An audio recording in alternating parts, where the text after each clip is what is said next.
Allah bütün ailələri, xüsusilə gəncləri bu ağ ölüm adlandırılan narkomaniyadan qorusun.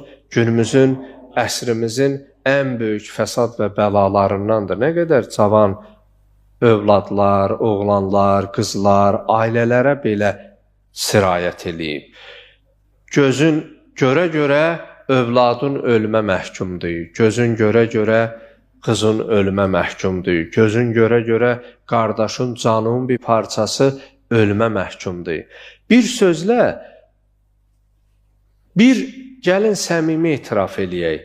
Bir məhəllədə bir namaz qılan qısa bir vaxtda neçə nəfəri namaza gətirə bilir? Neçə nəfəri Quran oxuyan, Quran oxumağa dəvət edə bilir? Amma bir narkoman bir məhəllədə ən azı özü kimi 5-inə yoluxdurmasa, o içəri getmir, ya heç içəridə də olmur, elə çöldə bütün o zərərli adətləri, vərdişləri sağa sola yayaraq ömrünü davam edir.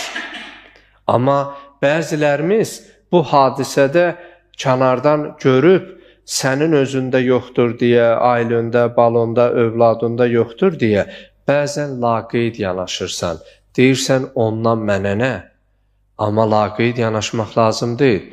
Bir 5 gün, 10 gündən sonra gəlib sənin qapıya çıxanda, evə girəndə, səndən sonraki də səndə görəndə deyəcək, ondan mənə nə?